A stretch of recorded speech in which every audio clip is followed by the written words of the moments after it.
Thank you so much to the ReImagine Appalachia team for having us here. I'm Heidi Pinko, the co-founder and the current CEO of the Just Transition Fund. And again, I'm so glad to be here today because for so many years, for the last 20 years of my career, I've really been focused on trying to make the case to philanthropy that Appalachia matters. And in the last 10 years that the Just Transition has been around, Just Transition Fund has been around, we've really seen and have been talking a lot amongst national philanthropy about how Appalachia has really emerged as a leader. So thrilled to be here today.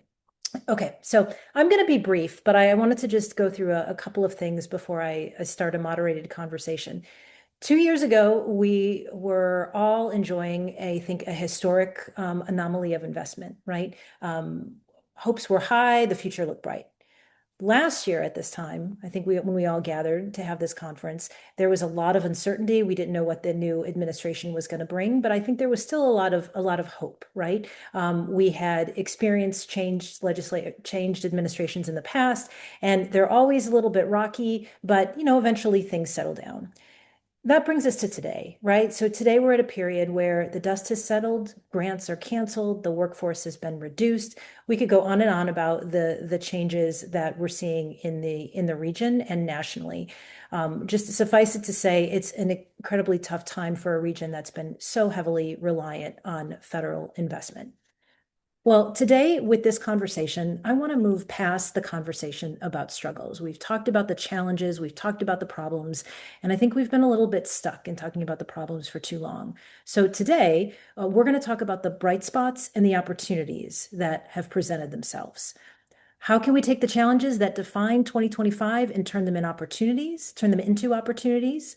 How can we invest strategically in the bright spot projects that are already yielding results? And how can we craft an agenda and plan so that we can be ready when the next big opportunity comes along? And I love the quote that ReImagine Appalachia put on the first slide. If there is no plan, there is no progress, right? And I'm a firm believer in that. So just to repeat, number one, identify opportunities. Number two, learn from the bright spots. Number three, create an agenda and plan. And I can think of no better people than the awesome Jacob Hanna and the wonderful Ryan Eller to join me in a conversation today to address these ideas and to talk about where we're headed. So with that, I actually want to jump into a moderated conversation. I've got about 4 or 5 prepared conversation questions that I'm going to ask these fellows, and then we're going to open it up to Q&A with the audience. So with that, let's just go ahead and jump in. And Ryan, since you're at the top of my screen, I'm going to start with you. If you'd each just maybe introduce yourself and just say a little bit about your work to start. Sure. Thanks, Heidi. I'm going to try my best to live into all of these amazing introductions. We could just keep those going like forever with all of the adjectives that we need to now live into. I'm Ryan Eller, zooming to you today from Kentucky.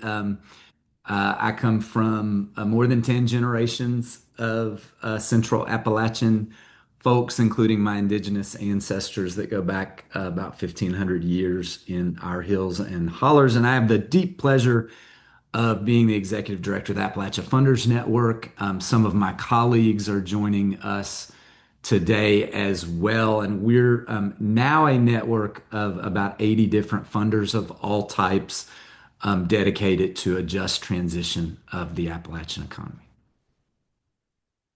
Great. And Jacob, I know you're no stranger to anyone on this call, but say a little bit about yourself and the work of Cofield today. Sure thing. Yeah. Howdy, folks. Jacob Hanna. I'm the CEO of a scrappy nonprofit called Coalfield Development, located here in Huntington, West Virginia. I can't beat Ryan's history sheet there, but I do have 5 generations in West Virginia that I'm very proud of. I got a loud belt buckle to prove it as well. And we are really passionate about 3 things: people, place, and prosperity. That's really what our organization focuses on. We empower people who face barriers to employment, either folks exiting recovery, the justice system, or laid off from the coal economy, to then transform their places. We revitalize dilapidated communities and buildings, and then we incubate employment-based social enterprises that bring about new jobs and new opportunities. So holistically trying to create a virtuous cycle instead of living in the vicious one that has been perpetuating for so many years now. So happy to be part of the conversation today. Thanks, Jacob. Thank you so much. So Ryan, let's kick it off with you, right? I mentioned in my opening that I've been working for a long time to make the case about the importance of Appalachia, but I would just love to hear from you and the vantage point where you sit, some of your thoughts about why Appalachia matters and particularly why Appalachia matters at the national level as we head into the next few years. Yeah, I really appreciate the question. And I think that in many respects, our country and also Appalachia is at an inflection point. And I think our nation needs Appalachia, frankly, in order to get on the right track from that inflection point. We, in several respects, I think, are the envy of other regions.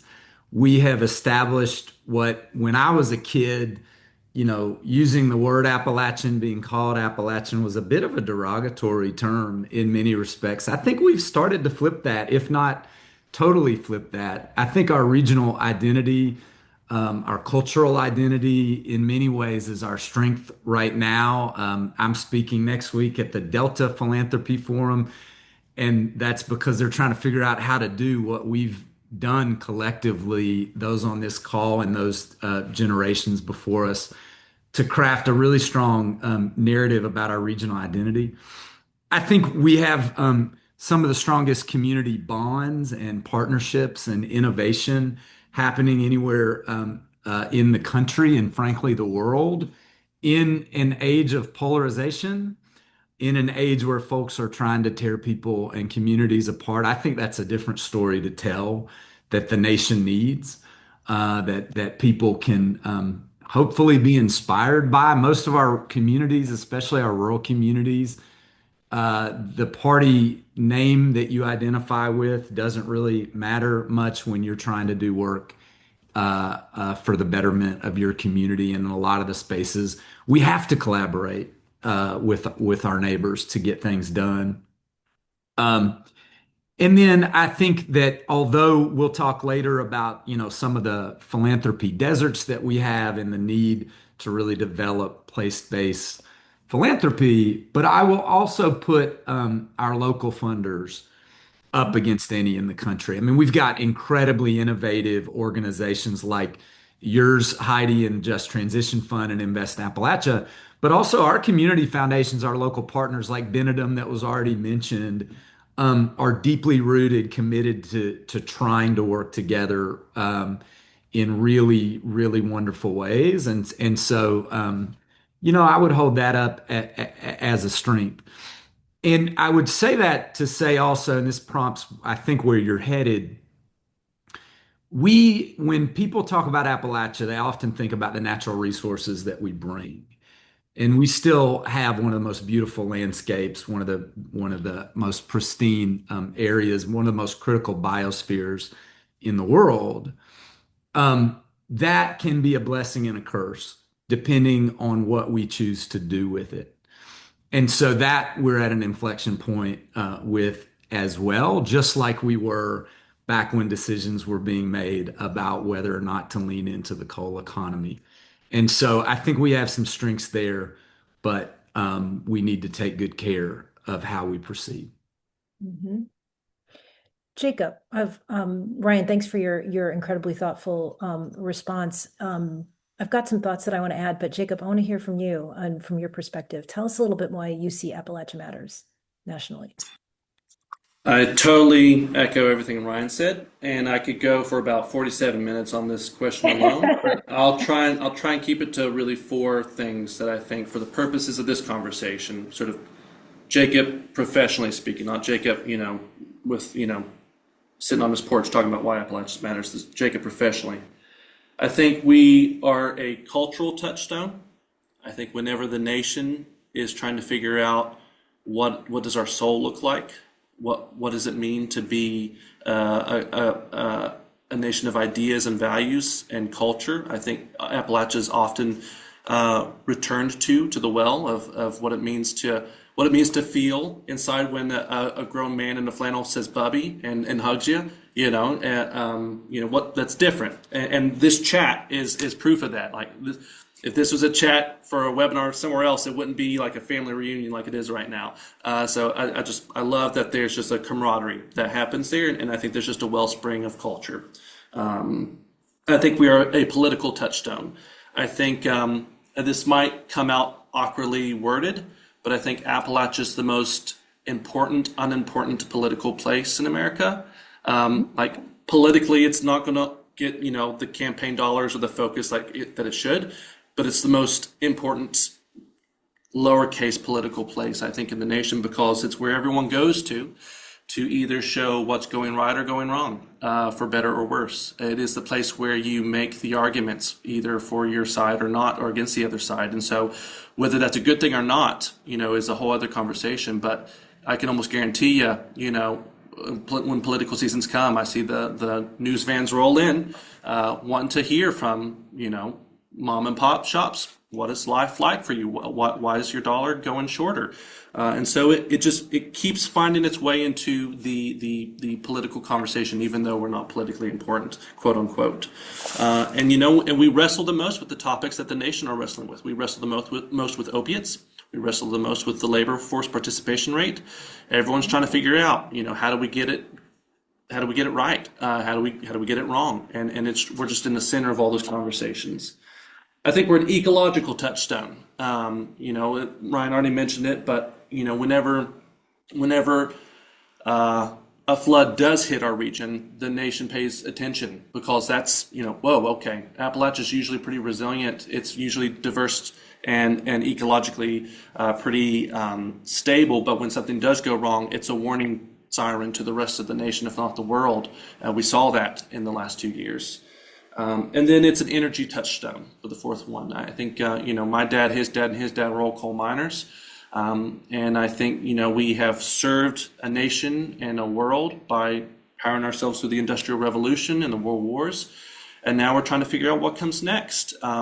And I think we're seeing that Appalachia is serving as this place to have a dialogue on what does it look like not to iterate or evolve, because now we're paying highest dollar per kilowatt than other places that have diversified. And what does that mean? And what are strategies there? So it serves as this continual touch point on the energy conversation, especially as we're thinking about data centers and consumption of energy and grid resilience and all these other conversations that then expound the need for energy. So I think for those 4 reasons, Appalachia is incredibly important, but there are 47 others.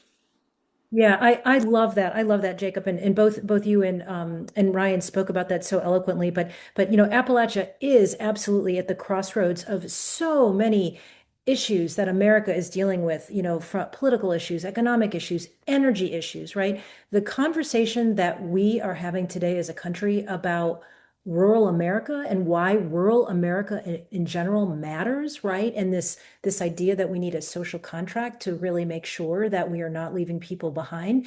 There is, I think, no place in the country where that conversation is more alive than Appalachia, right? And there's that old quote that old W.E. Du Bois quote that people use for a variety of reasons, but it's coming to me as you both are speaking, right? So Appalachia goes, so goes the nation, right? And it's really true. I think we've seen that in a lot of respects. Okay, so I think that was really, really helpful in setting the stage, and maybe just one other additional piece of context. I think that it's been really fun for me to watch over the last 10 to 12 years with my work at the Just Transition Fund, as we are bringing so many Appalachian leaders to sort of educate and inform leaders in the Navajo Nation, right? Leaders in the Illinois Basin, leaders on the Crow Reservation, right? Because really, folks want to see Appalachia has been dealing with the downturn of the coal economy for so long. You all are a leader in economic transition, and that's what we work on, right? So it's a different day. It's a different day. So I love that. I love that context setting. Okay, so moving along and thinking about the opportunities, right? And I said in my opening, we've spent a lot of time sort of wringing our hands talking about the challenges. We all know what they are. And necessity is the mother of invention. So we're at this point where the federal spigot has been, turned way back. If anything, perhaps the what we've seen the last couple of years is more of an anomaly than anything else, but now we're sort of left to deal with this situation, right? So I wonder if you could each speak to, and Ryan, let's turn this to you, right? I'd love to think about taking and turning the challenges that defined 2025 and to turn them into opportunities for 2026, right? And from your perspective, where you sit at the nexus of practitioners and philanthropy, what do you think, Ryan, is one of the greatest opportunities that we have today? Yeah, great question, Heidi, because every crisis really is an opportunity. And we have, over the generations, been no stranger to existential crises in the region. I think starting with the what I think is a fundamental restructuring of our relationship with the federal government, particularly as it relates to funding community projects and how dollars flow between localities and the Fed. There's a real opportunity there, really in every sector. We'll take healthcare, for example. We're going to lose, according to some of our partners in the National Rural Health Association Foundation, across our region, more than 70-ish rural hospitals, just across mostly Kentucky, West Virginia, East Tennessee, we'll see some. The overwhelming majority of those hospitals are nonprofits, which means that if they close or are sold, they have to become what's called a health conversion foundation. Well, some of the best work philanthropically and that's being done on the civic arena in our region are coming from our health conversion foundations of the past. So if we can prepare for that and really help usher in that transition, those foundations can do a lot for the communities as our families try to adjust to what will be, I think, at least at first, a pretty painful reality around health and healthcare. Other opportunities for federal funding to respond. I have seen nonprofits just over the past 6 months or so lean all in on locally grown community solutions for funding projects. Whether it's a Giving Tuesday campaign or a matching campaign or some sort of diversified revenue or really innovative partnership where groups come together and make a national pitch to a national funder, or even think about other types of non-grant capital, all sorts of innovation that I think could inspire a new generation of place-based philanthropic development, which we desperately need across the region. The other existential crisis that hasn't really been named, but Jacob mentioned the floods. We're still in half of our region suffering from the worst disaster since Hurricane Katrina, the most deadliest in Hurricane Helene. What's being born out of that, I think, is the strongest mutual aid network I would put up anywhere in the world across Central Appalachia. What's being born out of that are climate resilient hubs, communities that are coming together in new ways because they've realized maybe our infrastructure isn't as resilient as we thought. And here's the thing that not a lot of people are talking about that I think we need to pay more attention to. Over the past couple decades, almost the majority, I can't remember the exact figure, of our GDP growth has been in the disaster economy as a nation. Well, why are we not then leading in Central Appalachia with our workforce in that disaster economy? If we're going to have flood mitigation technology, why can't we build that technology in our hills and hollers? So I think there's that. And then let me touch on AI data centers because this, for me, is serious business. The same rhetoric that I am seeing out of some of our leaders when it comes to AI data centers and recruiting them into our communities is the same exact rhetoric that was used with my great great grandfather when the timber industry was wanting to clear cut all of our hills from Western North Carolina up, and the same rhetoric that was used during the turn of the century when the coal economy was just getting started. And while that may be scary, it is an opportunity because instead of just looking at this as the potential of a next extractive economy for our region, which it risks being, and it risks, frankly, being worse because it's going to come with less jobs.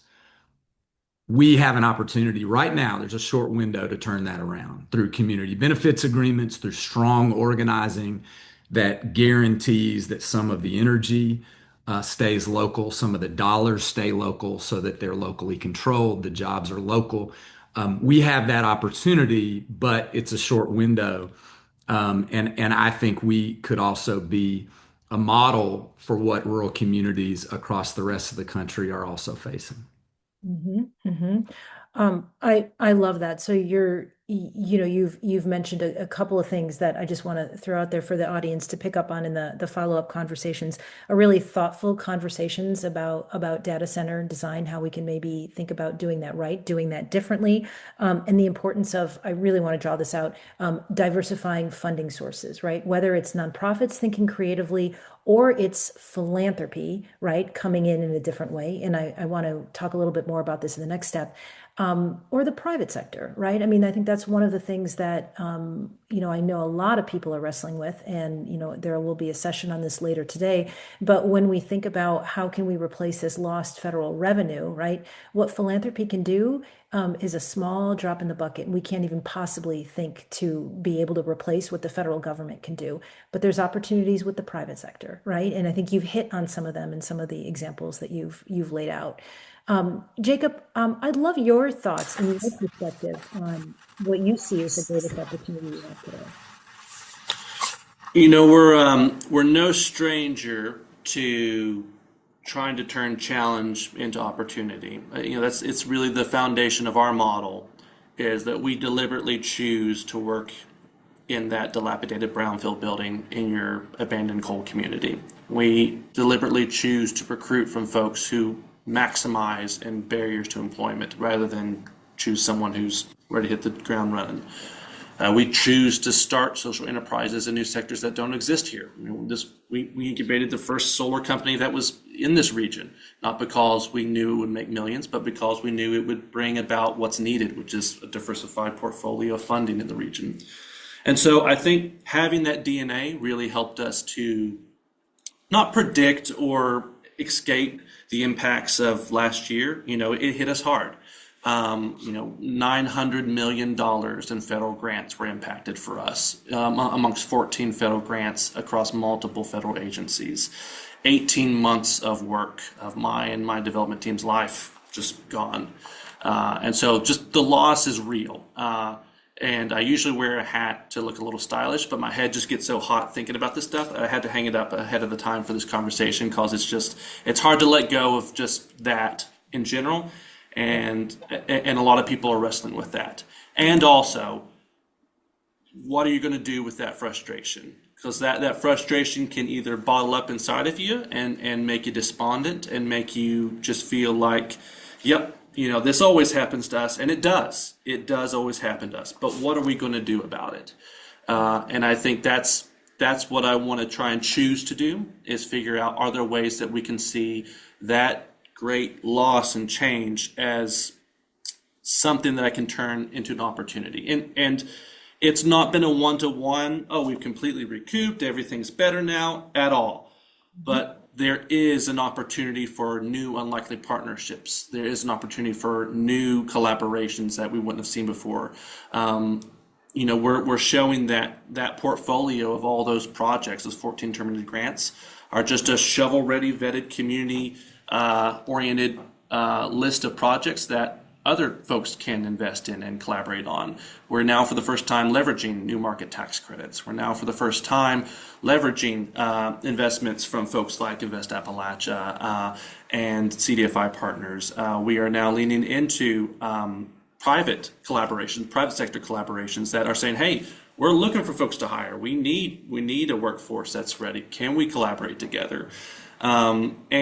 We're seeing we've been trying to just reach up so much to try and pull money down, but how can we reach out and pull others in as well at a lateral scale? And so building more partnerships and relationships across the board. The most random ones that I would have never predicted. The country music artist Tyler Childers just gave us a grant for our work. I got their mug on my table here. The Rockefeller Foundation that we never had a relationship before. All those conversations came out of talking about loss in a way that I want to recuperate proactively and positively and turn it into action. And so it is a strategy, I think, that will move us forward in a way that I think how we always should have been moving, in partnership, and not just saying, yeah, I'm doing nonprofit work and I'm connected to the federal government and that's all I need to focus on. It's got to be this patchwork quilt approach of this tapestry, and that's what excites me. That's what helps me feel like that there is absolutely a strong path forward if we choose to lean into that. And some things that we're seeing that are very tangible from that is the investments that we've made in really changing the narrative around abandoned mine land sites. For the longest time, the only solution for those was go build a prison on it or go scatter kudzu on it, and it's that's all you can do. And now we're seeing them as the sandboxes of creativity. We saw for the very first time solar mounted on top of former coal mine sites. We're seeing trail systems and cabins being constructed by local businesses. We're seeing folks really see this as, instead of 800,000 acres of just liability, it's 800,000 acres of new opportunity for local communities. And so I think just changing that perspective, changing that mindset, and plugging into the right tools is going to be key for moving forward. I love that. And you actually in part answered the question that I was going to ask you next, which is to maybe speak to more of the tangible bright spot projects that you see that are already yielding tangible economic results. And I heard you talk about abandoned mine lands and putting solar on abandoned mine land. I heard you talk about a lot about outdoor recreation, which we've seen, not only in Appalachia, but across the country, really do a lot to turn an economy around. So those I love, and we've invested in a lot of those bright spots too. Since you covered that, I want to actually turn the question to Ryan. So Ryan, I wondered from your perspective, working with a lot of different funders across the region, local funders, as you said before, which I agree, I think have been really ahead of trends for a long time. And I think that there's a lot that national funders can do by looking at the activities of local funders to guide the way that they work. In a lot of ways, I think it would really help us with a lot of the political polarization that we're facing, because I think those local funders tend to put people at the center of conversations versus a specific, predetermined strategy, right? So going to you now, can you say a little bit about the bright spot projects that you see that are already yielding tangible economic results, and maybe say a little bit even more about how some of the funders that you're working with are actually maybe investing in some of those really good projects to scale? Yeah, there are so many amazing projects that I get anxious even like picking a couple, especially with so many of the inspiring folks working like on this call and in the chat. And so I would encourage people in the chat to like share your projects, because these are bright spots that when I'm going off like I'm am later today to tell Appalachia's story to those outside of our region, we get to share. I think, look, you mentioned the outdoor economy. I think a lot of the local funders are the first money in on most of those projects, from amazing bike trail systems, to hiking trails. I'm a big fan of our multi-state effort around outdoor economy, but also other things called the Warrior's Path, which brings to light indigenous history and also connects states across central Appalachia. Um, we have a lot of that going on. There are a lot of major capital projects that are looking at downtowns and can sort of co-develop a central business or a central building in that town. Several of those are highlighted in collaborations that use blended capital, multiple funders, called Opportunity Appalachia, that ACC runs. I'm inspired by our gritty local news organizations. I mean, we are rated as like the most desert of the desert, the highest risk of loss of local news. And yet, we've got news organizations like the one in Athens, Cardinal News, several in West Virginia. I'm a big fan of Black by God and West Virginia Public Media. I mean, we have amazing news organizations that are actually in the face of that expanding their coverage, expanding their storytelling, even as their dollars are under threat, and they're trying to innovate really well. And there are new funding efforts that we've stood up, like Press Forward Central Appalachia, and others to try to center those dollars into the community. I would mention the Trust for Civic Life and the civic hubs that they are funding, whether it's a community foundation or a community organization, multi-year funding, trust-based practices with those, and we hope some staying power for the first time for a national coalition of funders that, if it were not for the trust, would not be funding in Central Appalachia. And so, those would be those that I think I would lift up and showcase. But it's kind of hard to pick because I'm the biggest fan. Coalfield, well, let me mention this one because I know Jacob won't. No Coalfield's trigger. got This some is great. projects. He mentioned the sandbox on these abandoned mine properties. I remember reading a report from the University of Kentucky years ago that you can't do anything with abandoned mine sites. They're just a loss, right? And you fast forward to today, after the floods in eastern Kentucky, we've got new higher ground neighborhoods on those abandoned mine sites, thanks to the Foundation for Appalachian Kentucky and their partners at FAHI and others, and amazing regenerative farming systems being explored through Jacob and his colleagues in West Virginia on those abandoned mine sites. I'm a person of faith, so I do believe a little bit in miracles, but nobody could have written that story other than Appalachian people. I love that. I love that. All right, I've got a follow-up question to end this all that I've told you all about. So I'm gonna end our conversation with that. But right now, what I want to do, because there are so many awesome comments and questions in the chat, I want to pose a couple of things that our friends at ReImagine Appalachia have sort of percolated to the top for me. And the first one is about planning, and I think this is really interesting. So there are a number of comments in the chat about how local communities need to coordinate and have the structure to have a stronger vision and a stronger voice. And it's really interesting because when we started doing work at the Just Transition Fund around power plant closures in particular back in 2015, 2016, we kept making the case, communities need to plan. You need to plan, right? The way to get those federal investments is to show that you have a plan, right? And it's really difficult to plan when there's no money available at the federal level. But I think, the Act Now Coalition, better than anyone else, has shown if you are proactive and you plan early, you are ready when the opportunity comes, right? Which I think is one of the themes that we want to lift up from this conversation.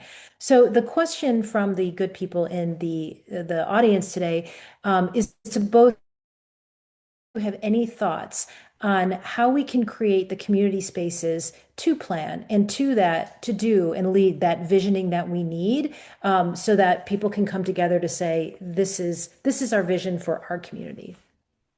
Thoughts on how to do that? Love that. Well, you're going to hear from an organization that does it well every day, the West Virginia Community Hub. I think they're speaking tomorrow. So highly recommend checking them out, reaching out to them for their model. It's just fantastic work. I'll also just say, if you don't have, the opportunity to engage with an organization like that, it's a philosophy called appreciative inquiry. If you look it up, it's called appreciative inquiry. Like, what is it that your community is passionate about that you feel like you have a strength? Is it a river community? Is it a mountain community? Is it a rail community? There's something that makes your community you. And then how do you lean into that in a way that can start a dialogue that then leads to all the geese flying in the same direction rather than just us feeling like we're all aiming for different goals. You're not going to all agree on the same thing, and there's a lot of folks who've gone through that headache before. There's a great book called The Cut Off Your Project if you want to read about the history of folks trying to convene and try and pull down funds together. So this is not new work. It's not complex. you deal work with people. The moment you get two people in the room, you get 20 opinions. And so how do you orient towards the same few North Stars? And there's just folks like the West Virginia Community Hub that do that excellently. That's great, Jacob. And I want to just add for people too.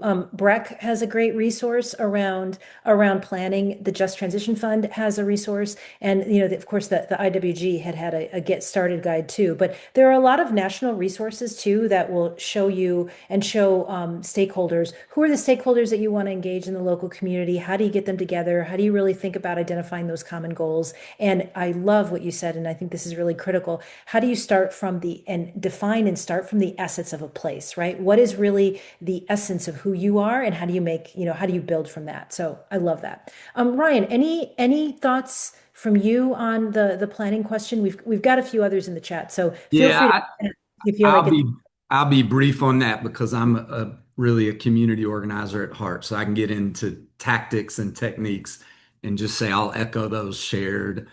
Um, I want to just suggest though that part of it just starts with showing up and your willingness to first show up.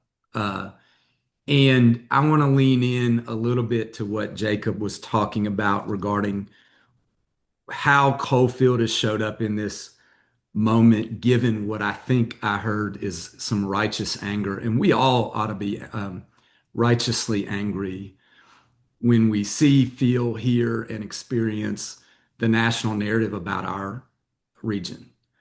I mean, the two narratives that I hear most frequently in the past year that come out of national journalists are framed with a question. One is, do Appalachian people regret what they have done in voting for this administration? Or do they, the second question, or do they deserve it? Do they deserve the cuts in federal funding and the realities that we now face? That is, as we know, a challenging narrative because it abdicates total responsibility that our neighbors have outside of the region for generations of extraction, generations of benefiting from us being the region that puts more servicemen and women up than any other region, generations of us powering the country, and generations of disinvestment in our people and our communities.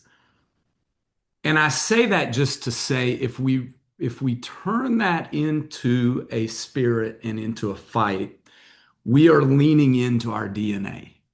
We're Mhm. leaning into the fact that we are, as the Hunger Games likes to suggest, District 12. That is us. We are the region that showed the world during the civil rights era how cross-racial labor organizing is done. We're that region. And I think that that spirit is what we have to carry forward. You're not going to crush us because we've got something new to show you.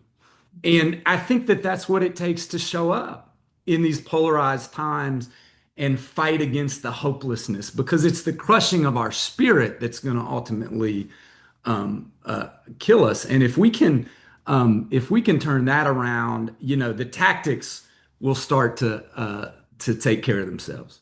Mhm. That's great. There's one final question from the audience that I want to ask you both before we move to the final wrap-up question. But this is about national philanthropy. So I think we all know the statistic that national, excuse me, national philanthropy invests less than 5% into rural places, right? And it's not a significant amount into Appalachia. And we really want and need to change that. The question that we have from the audience today, and I'll put this to both of you, and Ryan, let's start with you since you were just starting to allude to some of the stereotypes. But how do either of you have tips for communicating the reality of Appalachia beyond the stereotypes and misconceptions about the region to national philanthropy in particular? So I wondered if you could maybe, Ryan, expound on, go a little bit further in what you're, in the previous comments that you made about what you're seeing in the trends to how we Yeah, communicate about it to it's make change. such a critical question because I think we do run the risk of, unfortunately, showcasing our deficits so often, and then we end up with national philanthropy begging for scraps instead of what we actually need, want, or deserve. And I think that's just a conditioning that we have to undo, for ourselves, and that is tough.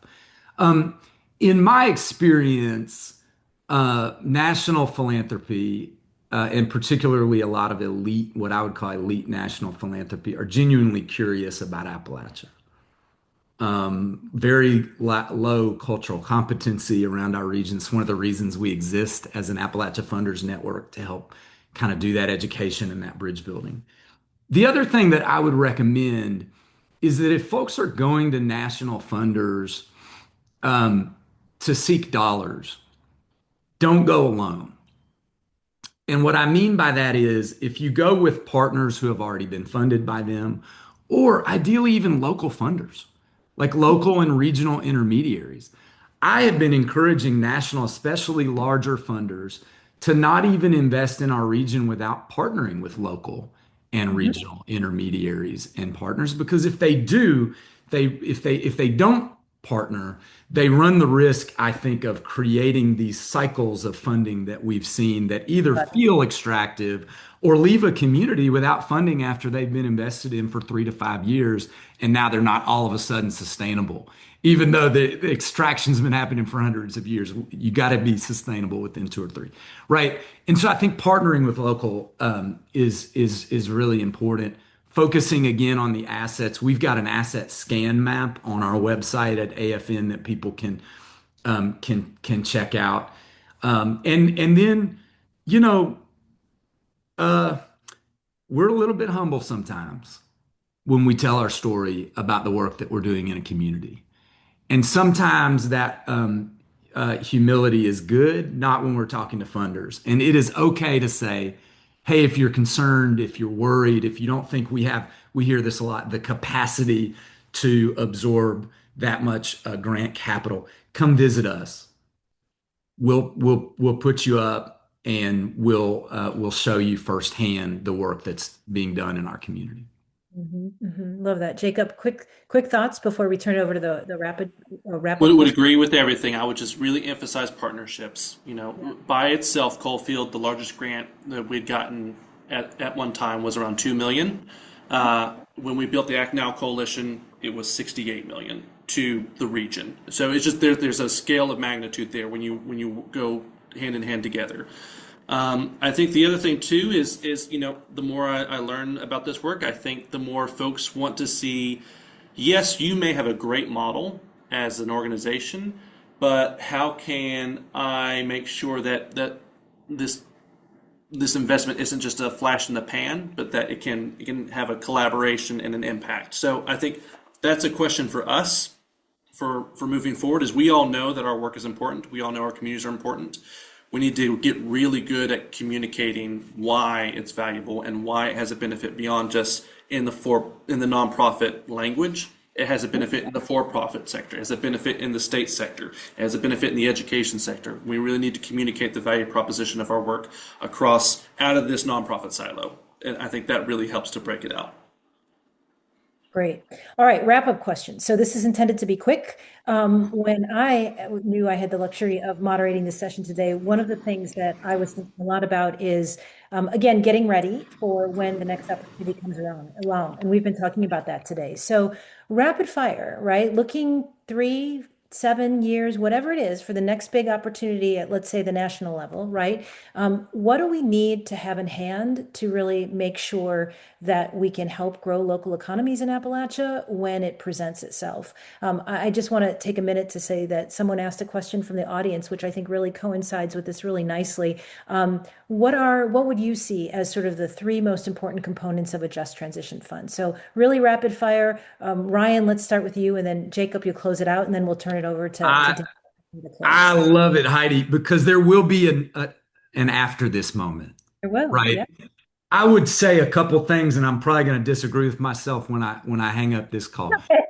One, stronger regenerative place-based philanthropic capacity. Mhm. We need to increase rapidly our resilience against volatility from outside of the region, from federal funds, all of those sorts of things. That comes with an increase of our adoption of other sources of capital that are non-grant capital, catalytic, blended loan products, anything regenerative that keeps wealth in our communities.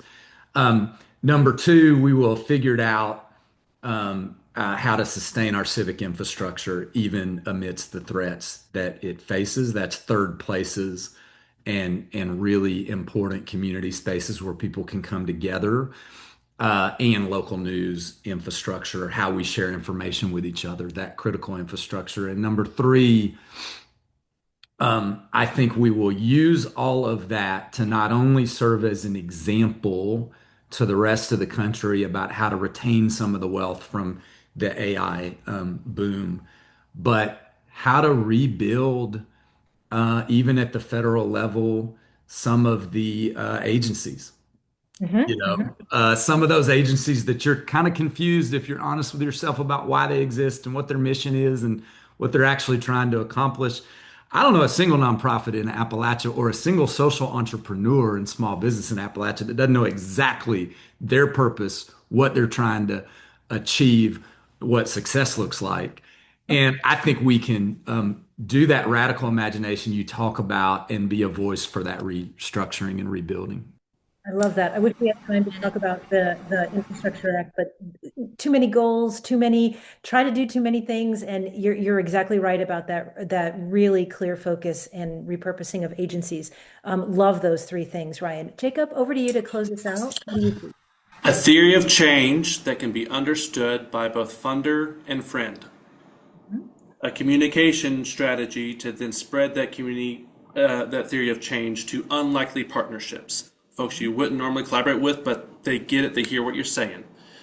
And then exactly what Ryan said, a willingness to learn new ways of funding the work. I love grants. I love, love, love grants. I hate thinking beyond just the complexity of grants, but it is necessary. It is absolutely necessary, and it is fruitful. And I think we can flex this muscle together. We don't have to learn in a silo. I think we have an ecosystem of sharing together. So those three things I think can really power us through to what Appalachian Voices have told me is a great working draft of what a just transition looks like. Is that the first fruits of a new economy should first and foremost benefit those left behind by the previous economy. I love that. We'll make sure that we capture that quote. It's been so wonderful to be in conversation with both of you today. Dana, over to you. Lots of words of wisdom here for the next couple of days. And Ryan and Jacob, just thank you so much for your thoughtfulness, and for having this conversation with us today.